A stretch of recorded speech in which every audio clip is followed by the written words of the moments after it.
because it does. Now it's working. Hi, everybody. Welcome to the Birthplace of Country Music Museum. We're really glad to see you here. I'm Renee Rogers. I'm the head curator here at the museum. And my colleague Scotty back there is running tech for us. We're very excited to have Kelle Jolly here with us tonight. She is going to talk to us about music, Appalachian music, storytelling, and also the ukulele, which we're especially excited about. And I know we have a big fan on the back row. But first, a few little housekeeping things. If you are with us on Zoom, because we are doing this also as a virtual event, please be sure and keep your video and your your microphone off so that other people can focus in on just this part of the program. We will have an audience Q&A after we finish talking with Kelle and she finishes with some of her performance. So you will get the chance to ask some questions. And if you have any questions on Zoom, please just write them into the chat and we'll be keeping an eye out for those and we'll bring those into it too. There will be a feedback survey sent out after this. Please take the time to do that. It gives us a lot of good insight into what went right, what went wrong, and what we should be doing next. And then finally, if you do leave before the end of the program, the front doors will be locked. So just go out the side door right here beside of the performance theater instead of out the front. But now let me introduce Kelle Jolly to you, and then we will jump into our conversation. So Kelle is known as the Tennessee Ukulele Lady. She is an accomplished music entertainer and educator, and her repertoire includes traditional African-American music of blues, jazz, spirituals, and folk. Jolly is a graduate of South Carolina State University, where she studied music education with a concentration in voice. She is also the 2011 Mountain Soul Vocal Competition winner and the Knoxville Community Shares 2013 Artist of the Year. She hosts Jazz Jam, Knoxville's only vocal jazz radio show on WUOT 91.9 FM. And she is the founder of the Women in Jazz Jam Festival and Ukasphere of Knoxville. Those sound like a lot of fun. Kelle and her saxophonist husband, Will Boyd, have served as ambassadors of jazz from Tennessee to Japan, and they are Knoxville MLK Commission Artist Award recipients. In 2021, the city of Knoxville proclaimed July 21st, Kelle Jolly and Will Boyd Day. Jolly is currently a graduate student in the Communication and Storytelling Studies program at East Tennessee State University, just up the road, where she is pursuing her Master of Arts degree. We're really excited to have her here tonight to talk to us about storytelling, songs, and the ukulele, and also to share a few tunes with us. So welcome, Kelle. We're glad to have you here. Thank you for having me. Thank you. Thanks, Renee. So we met Kelle the first time she came here to our The Way We Worked exhibit, and she shared her information with us, and we're really glad to have her here for our first time and hopefully not the last. Right, so, and I bought some spoons. Yes, awesome. Just what everyone should buy when they come to the Birthplace of Country Music.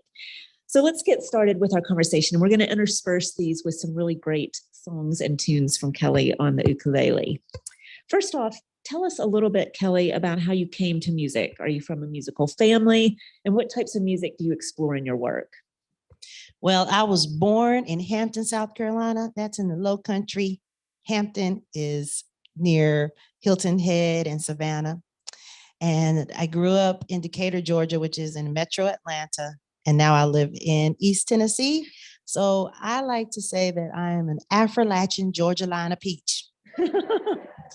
Yeah.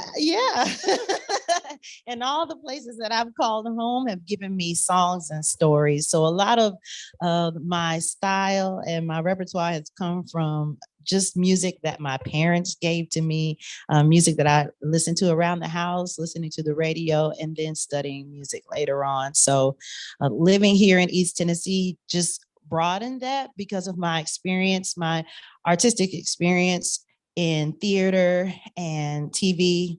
So that even that gave me even more avenues for learning music, because I'm a member of Carpetbag Theater, and through Carpetbag I perform plays and tell the stories of the untold stories that people usually don't hear, like the stories of Howard Louis Armstrong, which Linda Paris Bailey, who was the executive director of Carpetbag, wrote about Howard Armstrong and the Tennessee Chocolate Drops. So I was a cast member of that play. And in that play, we told the story with music. Yeah, we told the story with music. And so that music became part of my repertoire too. So every time you take on a different task or a challenge, you kind of embody that music and it becomes part of you. And that's how I learned a lot of the music that I sing today. And you have a first song for us. Every Time I Feel the Spirit medley. Yes, you know why? Because sometimes I need to get myself right. Like I got to get ready. And so for me, this is a good song to start with because it reminds me of how I feel spirit. I feel spirit filled when I create art. And also I want to remind people too to remind you to feel the spirit. So every time I feel the spirit moving in my heart, I will pray. Every time I feel the spirit moving in my heart, I will pray. Upon that mountain, my Lord spoke. Out of his mouth came fire and smoke. Jordan River, chilly and cold, chill the body, but not the soul. Every time I feel the spirit moving in my heart, I will pray. Every time I feel the spirit moving in my heart, I will pray. All around me looks so shine. I ask my Lord if all was mine. Ain't but one train from this track. It runs to heaven and it runs right back. Every time I feel the spirit moving in my heart, I will pray.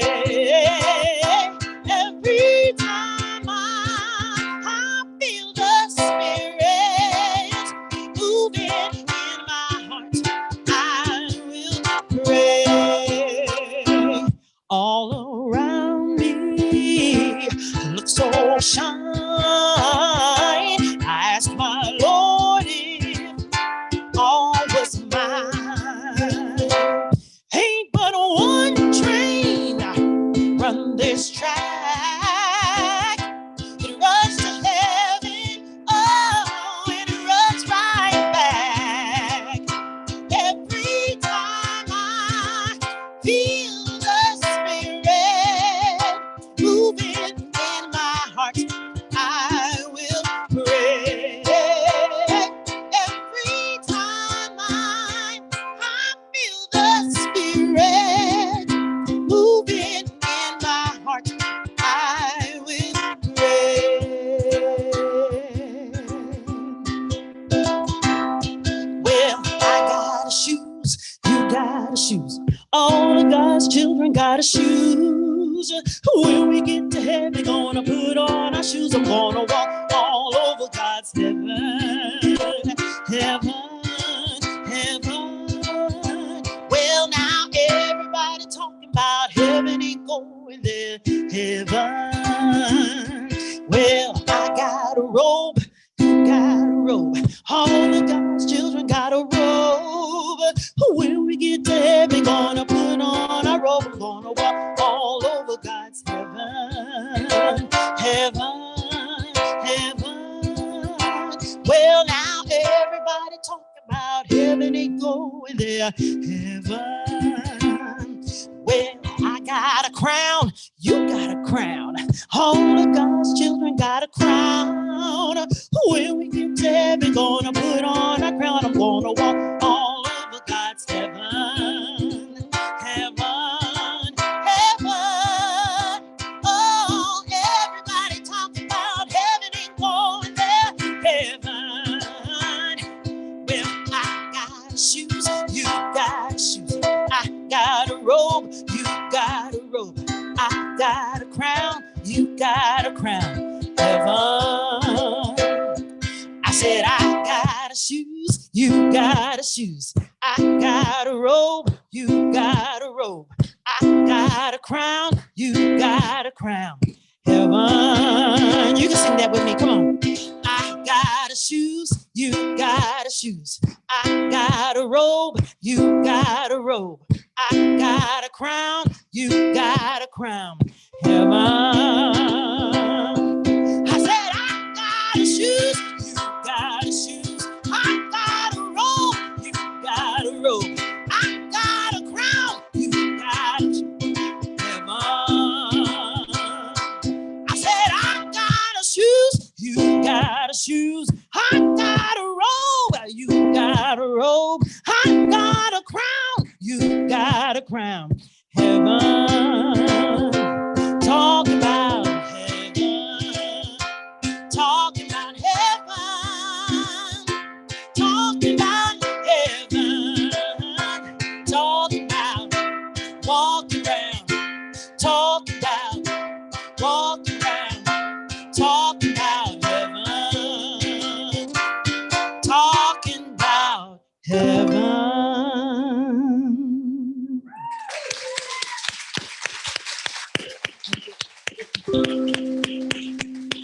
Thank you. Well, that definitely did the job of perking us up a bit. So thank you. So you mentioned some of the artists that have inspired you in this area. And so better put my glasses on so I can actually read the question. That are from the Appalachian region in particular.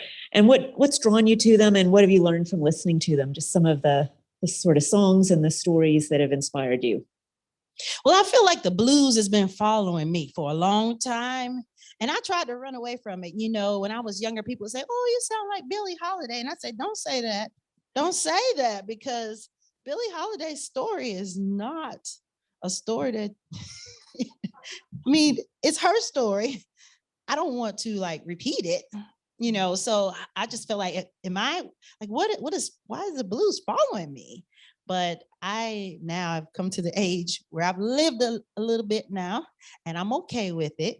I can live with the comparison. I can live with it because I understand now like where it comes from.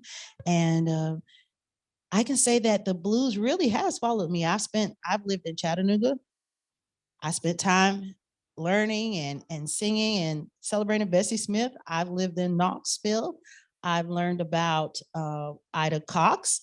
And again, like my exposure to theater and Carpetbagged taught me who Ida Cox was. She was a blues singer, and she sang Wild Women Don't Have the Blues.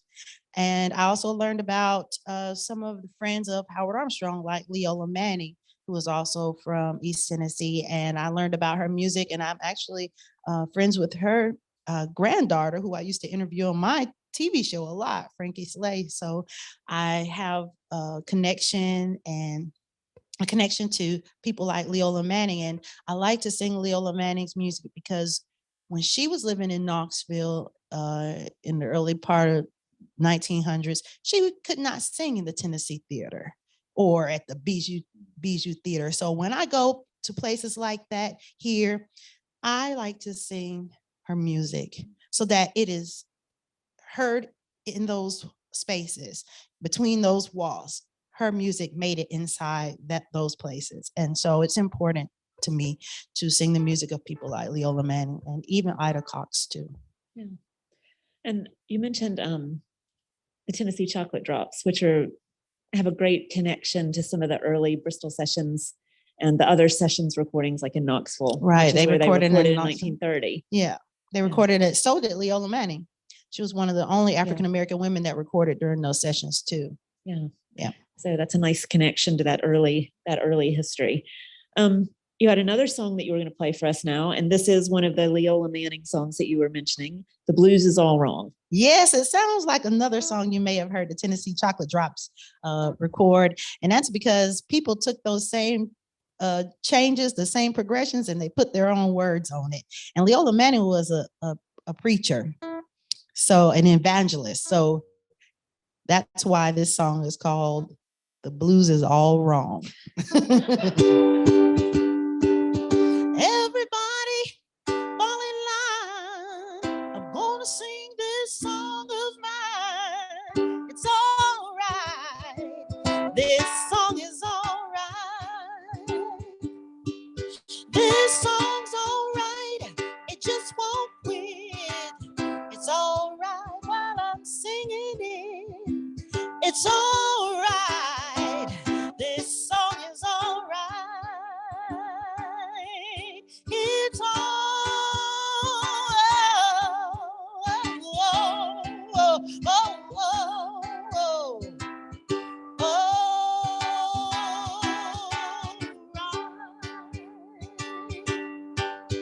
this song brings joy to our Christ. We're baptized with fire. It's all right. This song is all right. It's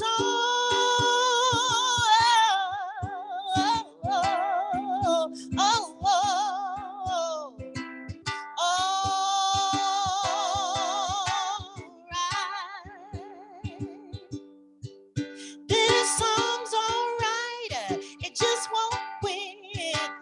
It's all right while I'm singing it. It's all right. This song is all right. It's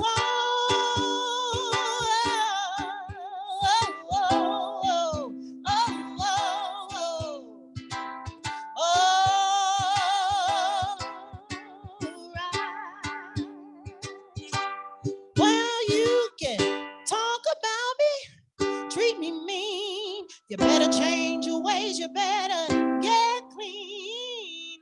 It's all right. This song is all right. Well, now, everybody fall in line. I'm gonna sing this song of mine. It's all right. This song is all right. This song is all right. It's all right. It's all right. This song is all right. It's all right. It's all right. It's all right. This song is all right.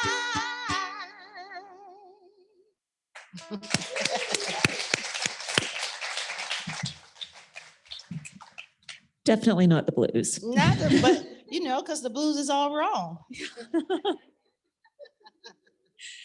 So everyone will notice that Kelle is playing an ukulele, which is also a happy little instrument. So it's fitting these songs very well.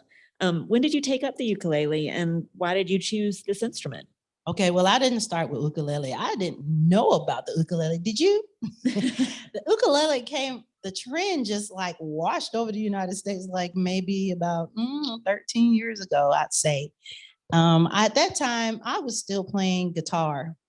I was playing guitar. I was taking guitar lessons. I was a student of Buddy D in Happy Holler, and I was taking lessons from him every day because I wanted to learn quickly.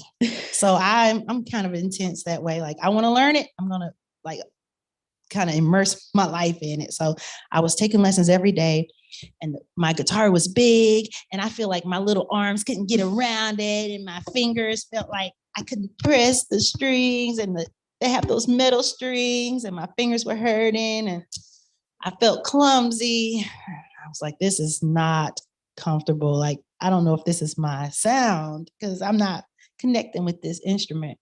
But Buddy D had a 3/4 size bass. And I was like, I think I want to switch to bass. I was like, one string at a time. I was like, oh, okay, I like this bass. I like playing bass. So then I moved to electric bass. And I enjoyed the electric bass, the 4 strings. But my husband and I like to travel. I like to fly. And when you fly, you have to check your instrument. There's a chance it could get broken. And so I was like, yeah, bass is not going to work either. Bass will work at home, but bass won't work for like traveling. So then I was at Matt Morlock's store because at that time he still had a store on Gay Street, and we would hang out there and have shows at Morlock's Music. And Matt had a little green ukulele up on the shelf. It was about, I don't even know if it was $25, but it had a little dolphin on it and it was bright green. And I bought that little $25 ukulele and I fell in love with it. And then 10 of my friends bought ukuleles and they said, okay, well, Kelle, now you're the teacher. Now you teach us. And I was like, oh my gosh, now I got to find a place. So then we were meeting in the Time Warp team room and having ukulele jams. And we came up with the name Ukulele plus Sunsphere, because the Sunsphere is in Knoxville, makes Ukisphere. So that's where our ukulele club came from. And so that's how I started teaching ukulele and performing with the group. We perform at events and luau's and all kinds of celebrations. And I've been doing that ever since. So that's where Ukisphere came from. And I started playing ukulele and I haven't stopped. And now I have like many. This is a new one. So many. So that's how I started playing probably about 13 years ago, I guess. I feel like that's the exact right way to come to the ukulele right there. And the first time I ever really heard it properly played was in Britain. They have the Ukulele Orchestra of Great Britain, which blew my mind with their rendition of Smells Like Teen Spirit by Nirvana. Yeah. With the ukulele, with many ukuleles. It was awesome. It's nice. Yeah. And then you learn too, like once you buy one, you feel like you need the whole family. You know, you need the soprano, you need the concert, you need the baritone, you need the tenor, you need the bass, you need the banjo, you need the resonator. Yeah, I have all those. To try that. I've tried the banjo and it was a disaster, so maybe I need to try banjo. Yeah, get a banjo. Maybe that's what I need to do. Yeah, it's smaller. It made my dog run out of the room when I tried to play this. Yeah, try the banjo uke. Yep. And then you'll have to get a kazoo. Yeah. Kazoo, harmonica, jaw harp, all of those weird little instruments. So Tennessee Ukulele Lady, that's what you've come to be known as, and there's a reason for that. So tell us a little bit about that, and then you're going to play us a song.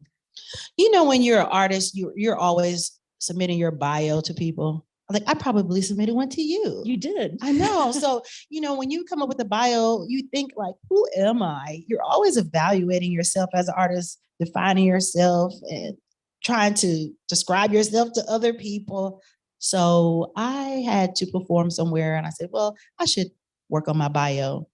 What can I say about myself that would make me stand out from the rest of the performers and describes like who I am? And I was like, well, I guess I'm like the Tennessee ukulele lady, because when I go places, people are like, that's the lady from Tennessee. So I ended up being the Tennessee ukulele lady. And I tell people all the time, whenever you have an idea of something that you want to be, it could be an engineer, it could be a ballet dancer, it could be a ukulele man. I don't know. But whatever it is, you have to envision it here first. And then you just make everybody believe it. Yeah. Awesome. That's how you do it. Sounds perfect. So go ahead and share the song with us too. And this is an original composition. Yeah, this is my song. It's like my song. I created this song so that when people join Ukisphere, even if they came one day, they could learn the song and play it. So even if you are at home with your ukulele, you can play this song with me and C, the people's key. This is what we sing in and it's what we play in. So first, I need everybody to do this for me. And you could do it at home too if you're at home. Show me how you clap your hands. Clap, clap, clap. Show me how you clap your hands.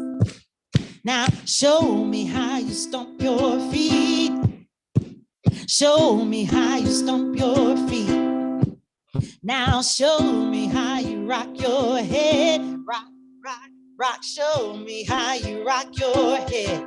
Rock, rock, rock. Show me how you do your dance, dance, dance, dance. Show me how you do your dance, dance, dance, dance. One sunny day in May, I took a walk downtown.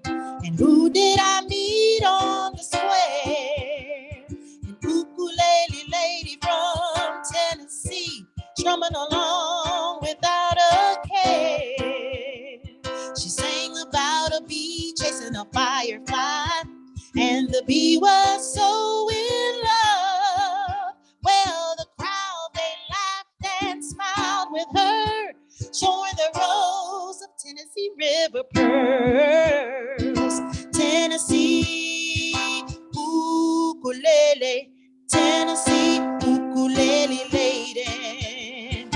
Go if you hear she's playing anywhere, you better run like a volunteer. Tennessee ukulele, Tennessee ukulele lady.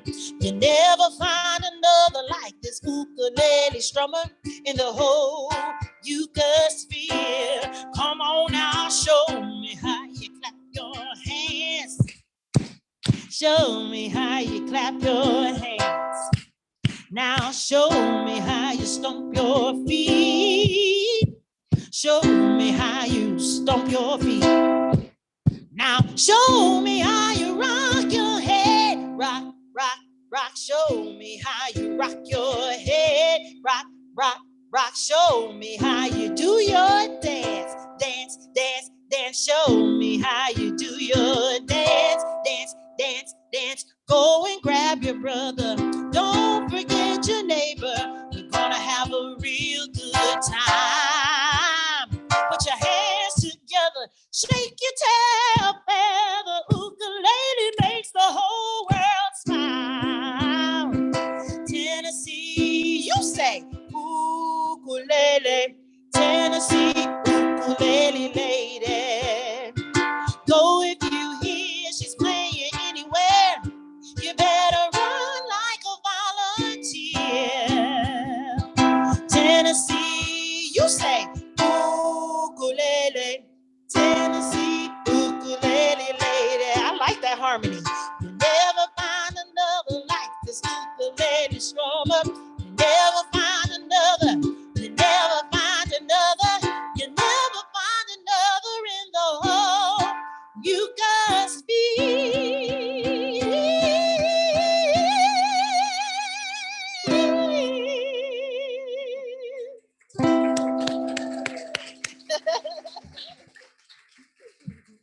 That was awesome. Thank you, Kelly. Yeah, I love it. I think you could probably sing even the saddest song in the world on the ukulele and it would not feel sad. I know.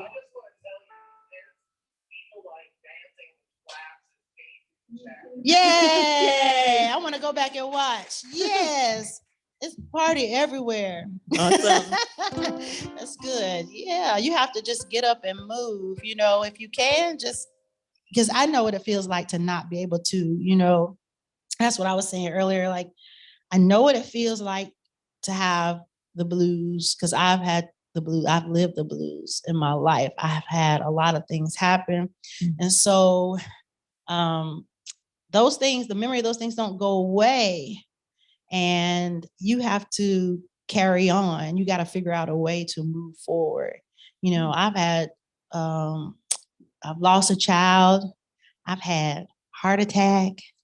Yeah, I had part of my intestines removed. My mom was probably like, don't tell everybody all that stuff.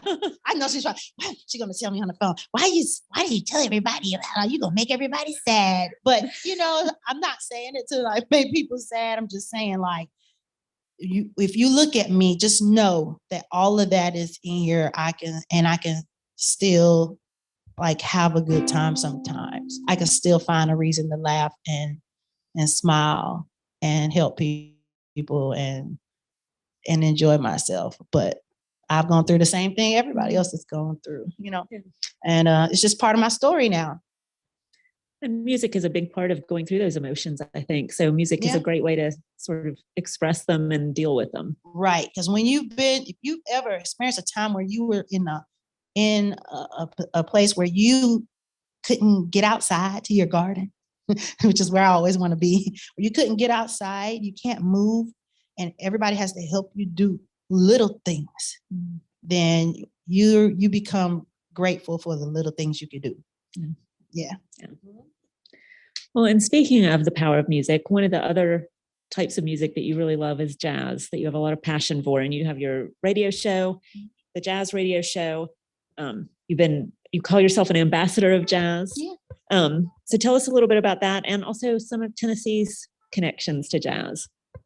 In 2006, before he was my husband, Will Boyd had the opportunity to represent Knoxville at our sister city's jazz festival in Mururan, Japan, which is in Hokkaido. So when you look at Japan, it's shaped like a lowercase J with a dot on the top. Hokkaido is that dot on the top, and Mururan is our sister city, which is in Hokkaido. And every year for 10 years, graduate students from the jazz program at UT would travel to Mururan to be guest artists at their yearly jazz festival. So in 2006, Will was selected to go, and he was selected with a group of other musicians to perform as a trio, but nobody else wanted to go. And Japan was our dream place to go. We both agreed like that. Japan is our dream. And then we talked about it, and then 3 months later, he got the invitation. So I was like, you're going and I'm going. I'm going. And so we went in 2006 the first time, and we represented Knoxville at their festival.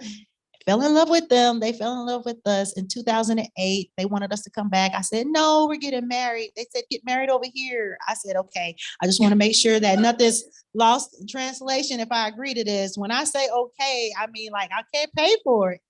Like, when you say you're going to make all the arrangements, like all the arrangements, we're just going to fly over there. They said, oh yeah, we'll take care of everything. So that's how we ended up getting married there at the foot of the Swan Bridge in Mururan in 2008. They gave us a full wedding. It was broadcast live over the radio over the island of Hokkaido. The mayor was one of the officiants. We had 30 little kindergartners carrying Japanese and American flags and so many flowers I couldn't carry them. I mean, it's like a dream, really. And, for them to do that for us, people that they only met after one time, all we could give them when we went there as wedding gifts was music. So we recorded an album called Dreams of Mururan. And that was our wedding gift back to the people who gave us so much. And even now, I mean, I feel like forever indebted to them. And every time I think about like what Will and I have gone through, they are a part of that, a part of those memories. And even my Japanese dad is there, and aunties and little nieces and everybody. So for us, the people of Mururan are like family now.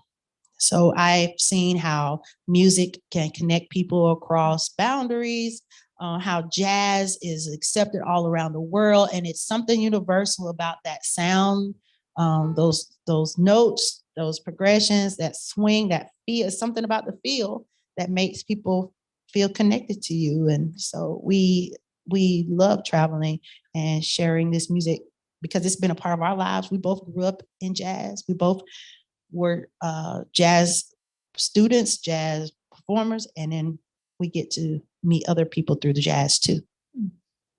Oh, that's lovely. It is kind of like a movie, though. It is. I tell this story.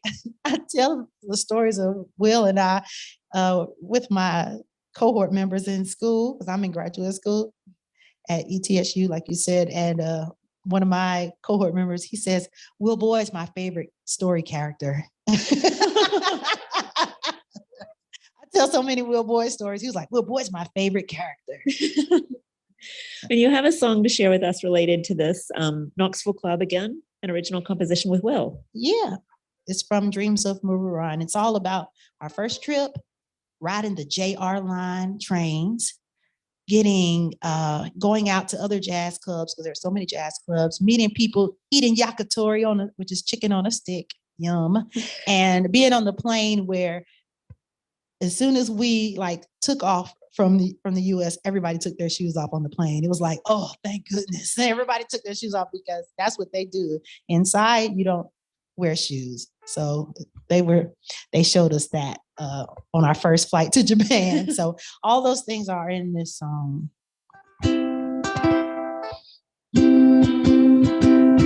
Come take a trip with me to hear the sounds of the town at the Knoxville Club of Hokkaido, where all the swinging cats can go to really get down at the Knoxville Club of Hokkaido.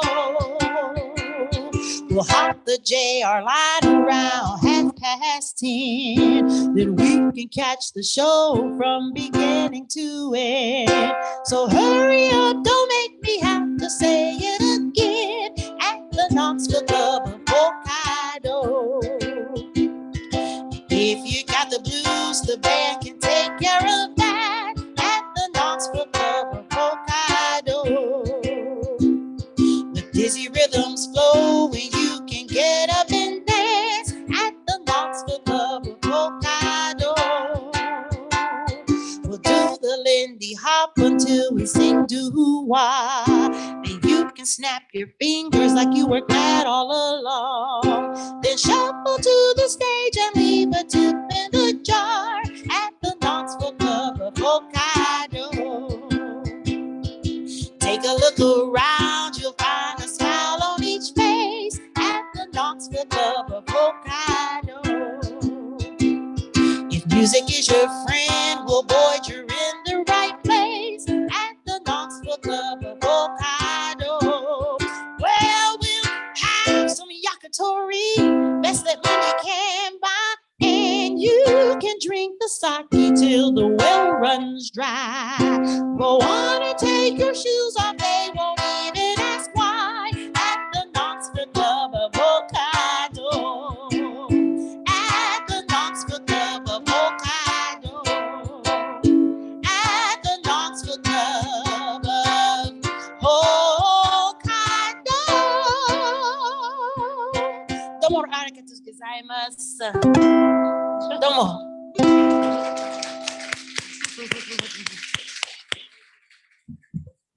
So Kelly, you mentioned storytelling a minute ago at ETSU, and you're working on that Communications and Storytelling Masters of Arts degree. Yes. Have you always been a storyteller? Is that something also that you were sort of immersed in? I like to think that I was a good storyteller always, but I don't know. You have to ask my mama. But I feel like music is storytelling. You know, there are all kinds of ways to tell a story. Of course, we have traditional oral tales, and then dancing is storytelling, and singing is storytelling, and sometimes fashion is storytelling.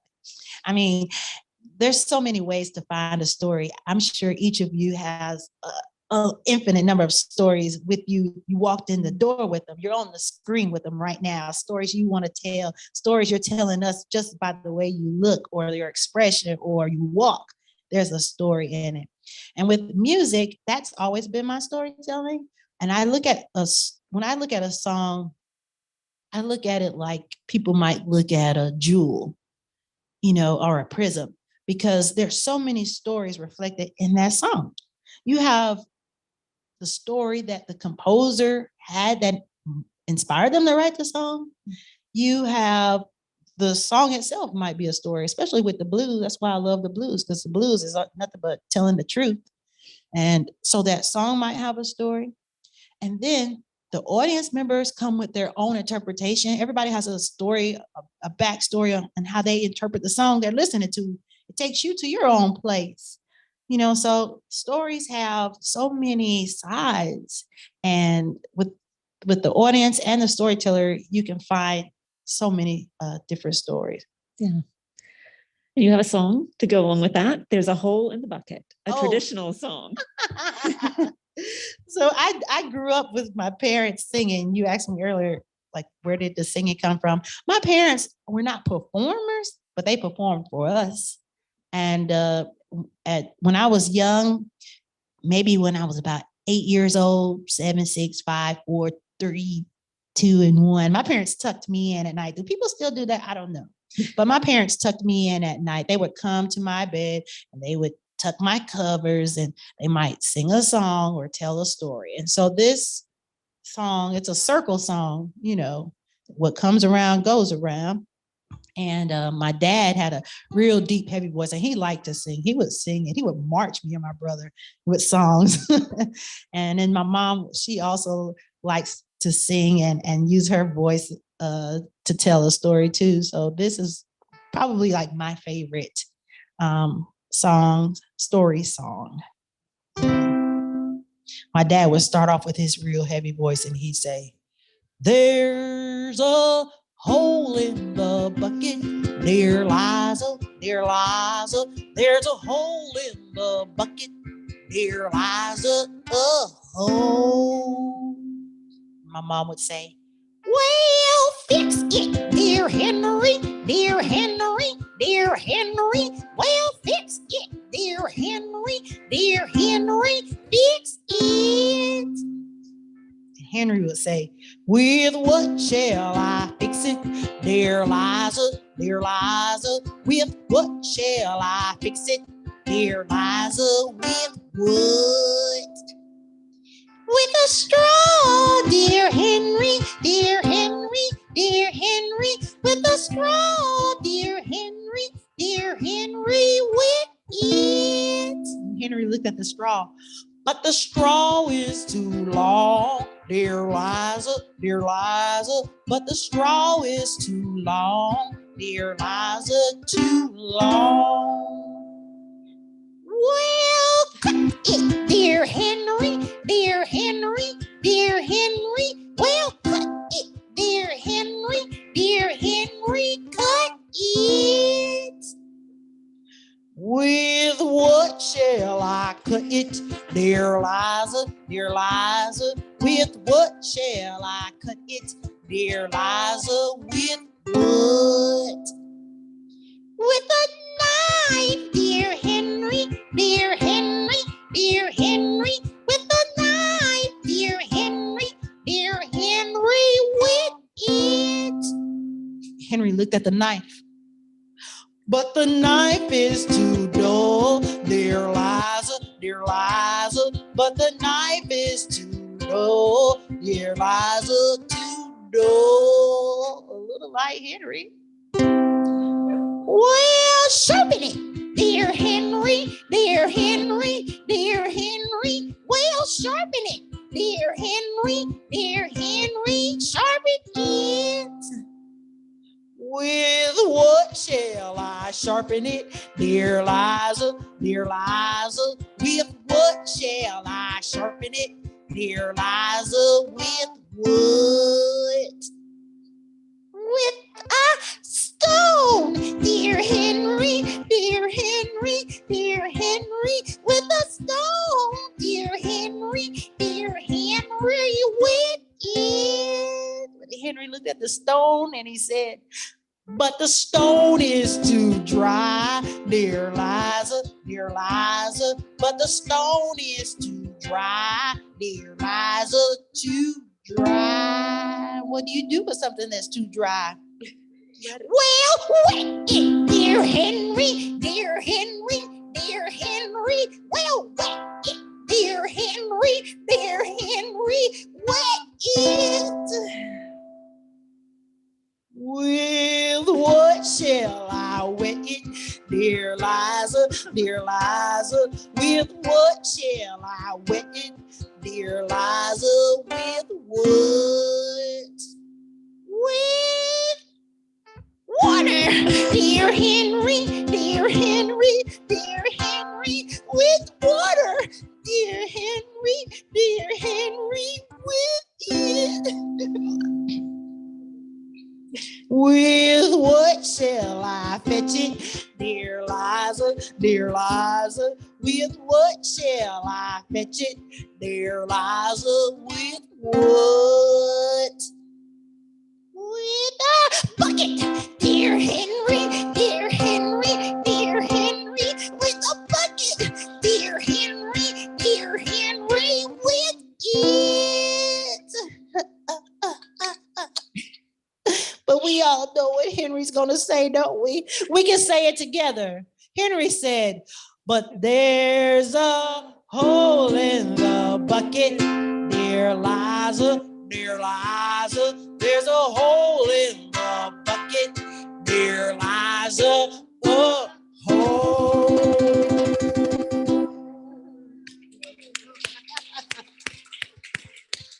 Thank you. I feel like an entire story was also told with the expressions on your face during that song.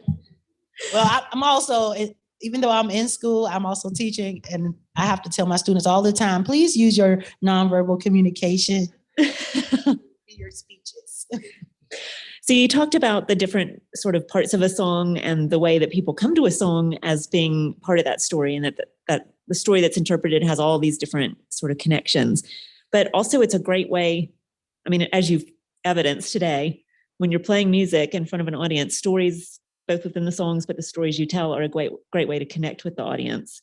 Have you found that sometimes the audience connects back with their own stories? Oh, yeah, of course, because we're in conversation. You think that I'm here just presenting to you, but we're not. You're communicating with me. You're like, I like that song. I don't know about that. Oh, that pitch was good. Or I don't know what she's doing with that. I can look at your communication, like I'm responding to your communication.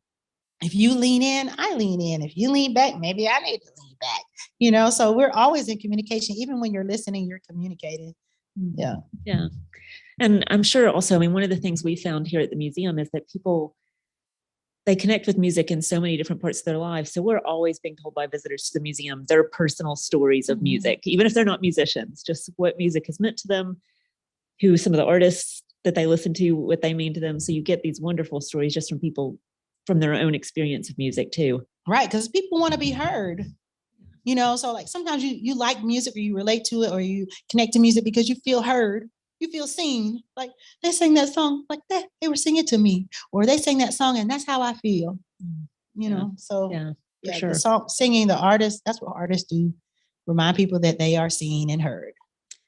So you have a great song about wild women in the blues next, and it's Ida Cox. So another one of the artists you mentioned. Yeah, Ida Cox was a blues composer, not just a singer, composer. Sometimes we know that they're singers because they're up in front of the group and they have on the dress and they're singing, but she was a composer, and that's what I really admire about Ida Cox. Towards the end of her life, she had a stroke, and her daughter was living in Knoxville, so her daughter moved her to Knoxville, and she recorded her last album when she was living in Knoxville. So and she was laid to rest in Knoxville, even though she didn't live her whole life there. She did live there towards the end of her life, and she was born in Toccoa, Georgia.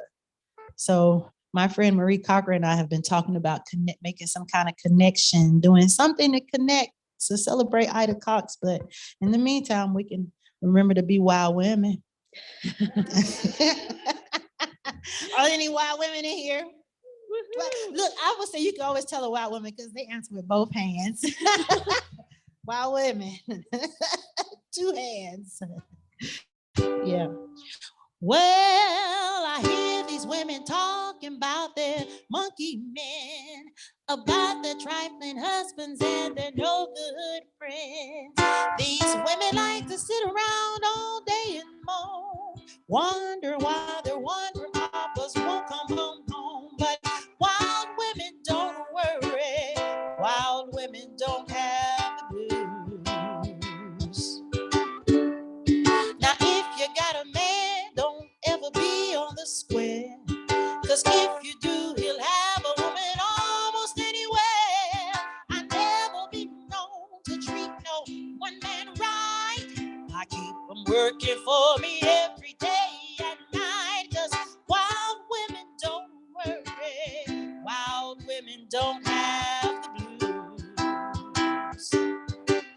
You see, I've got a disposition, got a way of my own, and if a man starts picking up, I make him find a new home. I get off full of good liquor, walk the streets all night, go home and kick him out if he don't do me right. 'Cause wild women don't worry, wild women don't have the blues. You see, you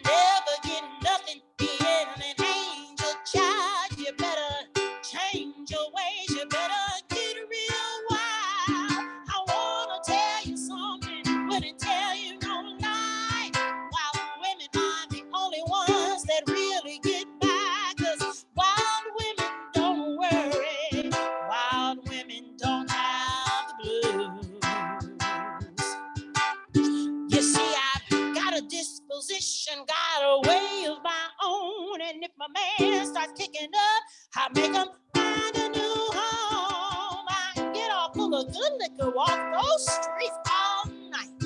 Go home and kick them out if you don't do me right. Wild women don't worry. Wild women don't have the blues. Now listen here, women. You never get nothing being an angel child. You better change your ways. You better get real wild. I wanna tell you something, wouldn't tell you no lie. Wild women are the only ones that really get by. 'Cause wild women don't worry. Wild women don't have the blues. I said wild women don't worry. Wild women don't have the blues.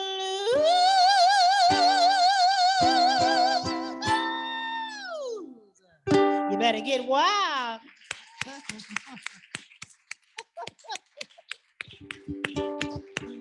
Ida Cox. Yeah. So we're coming to the end. I hope you all have some questions for a minute, but we're going to finish off with a chance for you, Kelle, to tell us a little bit about what you're up to next. If you have anything coming up that we should be looking out for. And we have one final song at the end, but tell us what's next for you.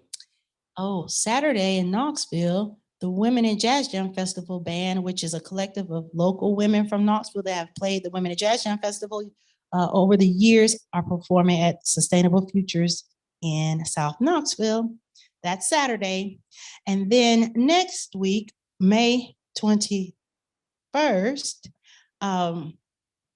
the East Tennessee State University Communication and Storytelling Studies graduate students, that's so long, ECSU graduate students of storytelling, we will be performing at the Bloomin' Barbecue Festival in Sevierville, in downtown Sevierville on May 21st. And there will be storytellers performing all day. There's a storytelling tent, and I'll be performing with my band at 3:00. So that's in May 21st in downtown Sevierville. And on June 4th, I am playing Dolly Fest in Knoxville. Yay. That's downtown and in Knoxville on June 4th. And that's all I can remember. And do you have a website that you can tell people about so they can Well, check they out can anything? look for Tennessee Ukulele Lady on Facebook or Kelle Jolly or Instagram. Okay, awesome. Yeah, and kellejolly.com. Great. So you're going to end for us with a song, Marching to the Freedom Land, another traditional tune. Yes. So this is my experience here in East Tennessee has been about art activism and just empowerment. And so I'm always inspired by the stories of those who fought for justice for all of us. Justice for all of us, not just some of us. And so my experience here in East Tennessee has involved lots of art activism. So you might see me some years marching down MLK during the MLK parade with my ukulele and my Eucasphere group, singing songs like this. And you can sing it with me too. I invite you to, even if you're on Zoom. I ain't gonna let nobody turn me around. Turn me around, turn me around. I ain't gonna let nobody turn me around. I'm gonna keep on walking, keep on talking, marching to the freedom land. I ain't gonna let nobody turn me around, turn me around, turn me around. I ain't gonna let nobody turn me around. I'm gonna keep on walking, keep on talking, marching to the freedom land. I ain't gonna let injustice turn me around, turn me around, turn me around. I ain't gonna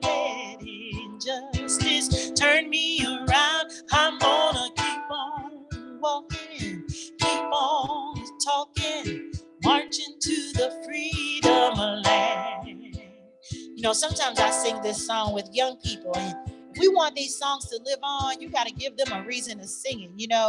Let them make up their own words.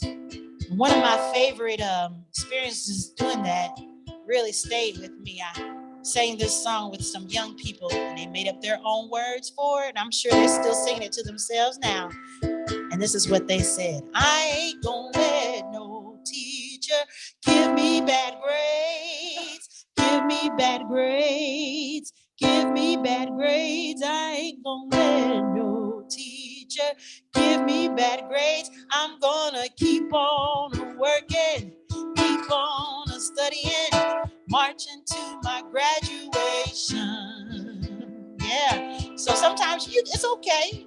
You can change words sometimes in a song, to suit your life, to suit your story, right? So we can sing these words together.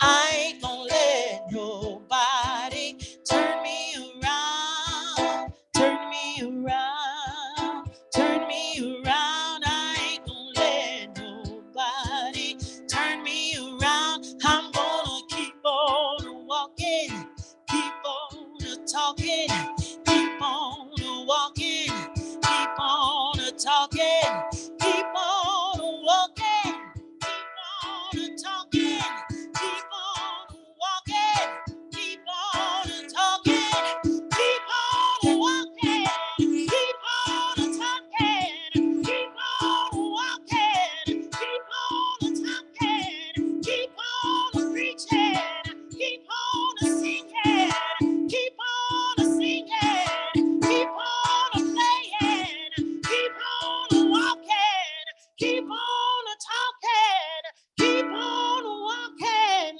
keep on talking, marching to the freedom land.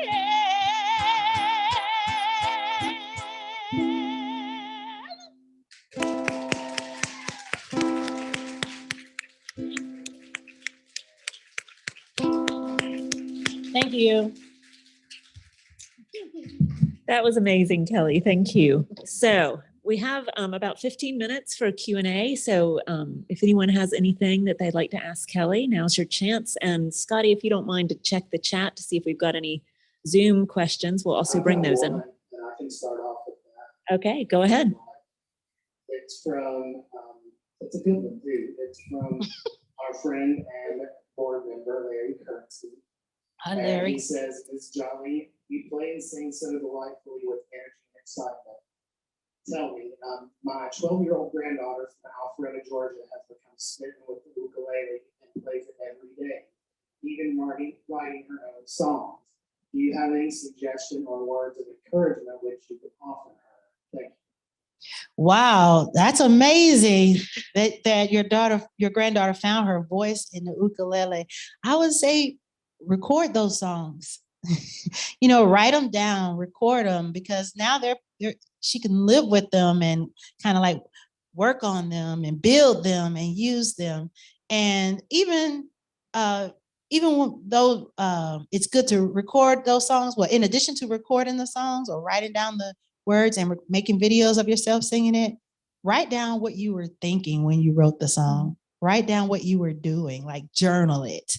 That's one tip that I've taken from my professors even in research, like journal your process, write down your methods. It's hard for me to develop that habit, but that's a habit I'm trying to work on, because that way Larry's granddaughter can go back and look and see what she was thinking at this time and what was going on in her life. It's like keeping her own archives, because music documents your life.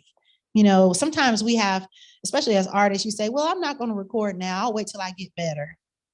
Or I'm not going to record now, or I'm not going to do this now. I'm not going to paint this painting. I'll wait till I get better. I don't want to sell it now, or I don't want to show it to people until I get better. But this might be the best you get. And not saying that it's bad. You might be great already, but don't celebrate it now. That's what I'm saying. That's what I'm saying. Is like celebrate where you are right now. And then if you do something better in the future, okay. But right now, celebrate it right now. That's what I'm saying. You might get better. I am going to embrace the idea that I am the best that I'm going to be right now.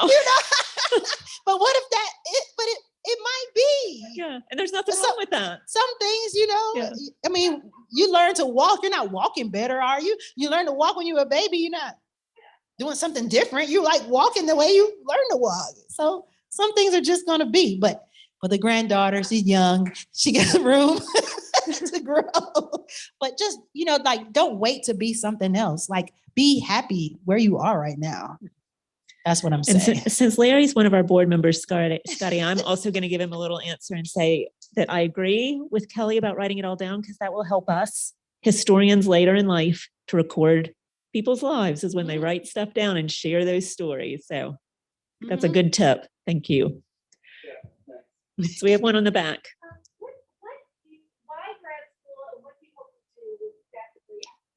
So just in case the Zoom people couldn't hear that, she asked why grad school and what do you hope to do with it after? I was aware of the storytelling program when I was in undergrad in the 90s. Feels like a long time. People say, I have vintage clothes from the 90s. What? That was just like yesterday. But anyway, so I was aware of ETSU's storytelling program. And I knew even as an undergrad that if I went to graduate school, I didn't necessarily want to continue just like being in music ensembles and doing music. I mean, I like music, but it's just part of my expression. I don't know. It's part of my expression. Like I need lots of methods. Like I design clothes, I sing, I like to dance, I like to paint. I need all the expressions. And so I'm just looking for what medium can give me the most, what can I put most of my fingers on? What can I put my hands on that kind of shows everything I do? So storytelling, I'm finding, helps me utilize all my expressions. So I contacted them and the program was open and available. And during the shutdown, I was like, this is a perfect time to go to school. What else am I going to do? Let me apply. And I did. So I got accepted and then and started school. So with storytelling, I didn't know about communications. Like I came from music ed and I've been in ed. Like I knew I wanted to be a teacher when I was 12 years old. I was in high school. I was in Future Teachers of America. I've always taught. When I was little, I used to have classes for my neighbor, the other kids. Like I used to teach art classes in my yard on Saturday mornings to the little kids. And I taught and I was always teaching people everything and making materials. I had great teachers growing up. I have to say that. I had great teachers, and when you have great teachers, it makes you want to teach. And so those teachers inspired me, and I thought I wanted to be a teacher, which I do. I like to be a teacher, but I'm not a full wall teacher. And I learned that. I taught elementary school, and I know I am not a get up every day, do some bus duty, stay in a classroom all day. Same kids no, I'm not that. I'm not that teacher. I'm like, Miss Jolly's coming to our school for a week. Yay. And then Miss Jolly's moving on. Bye, Miss Jolly. That's the kind of teacher I am. I got to move. I got to be outside. I got to have some gardening time. And I'm just like at the point I've told you about my blues or whatever, my truth.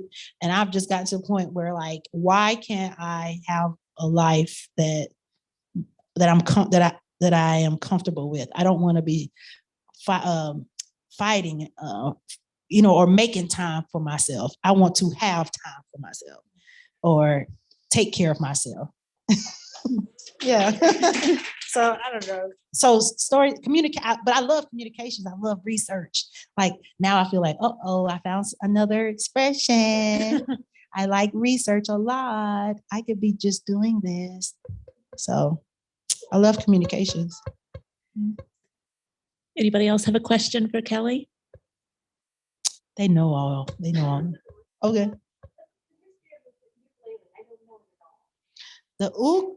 Okay. Ukulele means jumping flea, because when the fingers are on the strings, it look like jumping flea, and it's a Hawaiian word. And people say that this is a Hawaiian instrument, but really this ukulele is an interpretation of another instrument. It was an interpretation of or adaptation of the machete, which was a stringed instrument that Portuguese sailors played, and they traveled to Hawaii, and they had the machete, and the indigenous people of Hawaii saw that instrument, and they made something like it out of the materials from their land. And then we got the ukulele.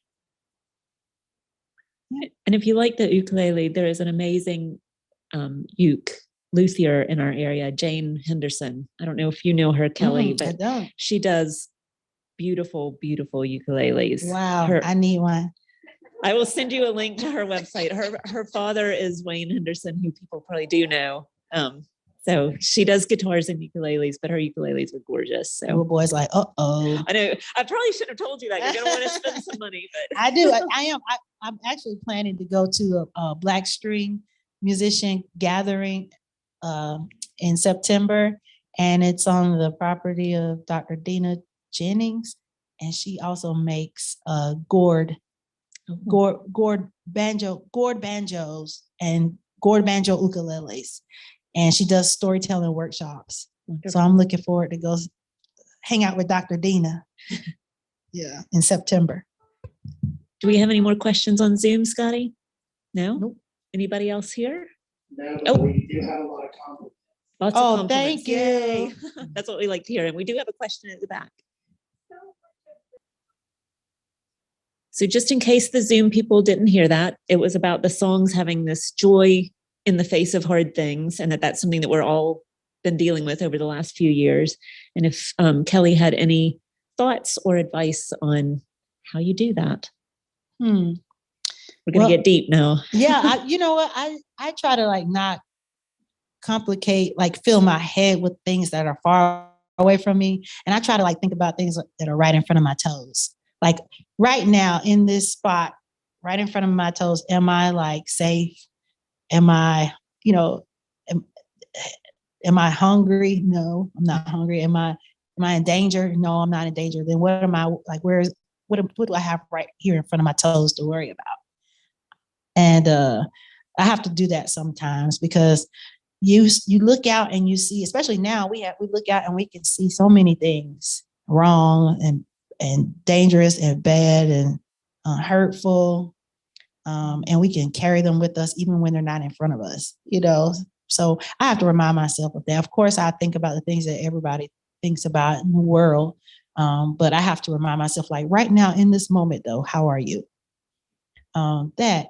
And then also, I'm not saying I don't have perfected that feeling. It's a habit. I have to remind myself, like you have to find yourself, find your joy. Now, the researcher in me is saying, maybe look into the flow theory because that's what I've been studying. I'm kind of on this Csikszentmihalyi research about flow theory, where you experience that flow, that joy, that you have it somewhere. Like we all have something that brings us joy, where the challenge of what we need to do and our ability to meet the challenge are equal, and we experience that, like that feeling, that flow. And so like if you can find out where you feel that, what you're doing when you feel that, then you can try to like carry that feeling over to other parts of your life. Yeah, that's what I feel like that my research is going in that way. Flow. I like thinking about performing and what performing could do to you, using and making sure that your voice is heard. Yeah. Anybody else? Researcher. Question, researcher, answer. I got all academic on you, did I? That's okay. We don't mind here at the Okay. museum. We're always a bit nerdy ourselves. That's where I am right now. Yeah. Anyway. Well, thank you, Kelly. This has been an amazing evening. As Scotty said, there's lots of compliments on Zoom, but I feel like everybody's gotten a little bit happier tonight here in the room with you. Thank you to our audience. We really appreciate you being here both in person and virtually with us. We hope that you'll continue to come visit us for our speaker series once a month. We will be sending out, like I said, a feedback survey, so keep an eye out for that. And we do have a next speaker series coming up in June. It is going to be on June 21st with Professor Daniel Pierce from UNC Asheville. He'll be talking with us about moonshine, hillbillies, and the stories of Appalachia, a little bit about NASCAR too, all of which tie together in really interesting ways. And it's a great tie into our current special exhibit. It'll tickle your innards, A Hillbilly History of Mountain Dew. So if you haven't seen that yet, be sure and take some time to do that another day and come visit. But again, let's give Kelle a big hand, and then I have a few announcements.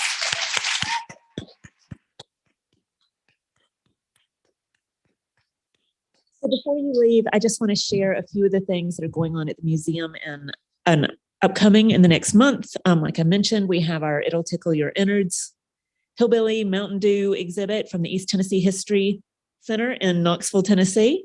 It's here through August 7th, so you have plenty of time to come see that. And we also have a ton of Mountain Dew to give away because one of our grocery stores is very generous with a donation of Mountain Dew. We also have our Pick-Along summer camps. After 2 years away from COVID, they are coming back.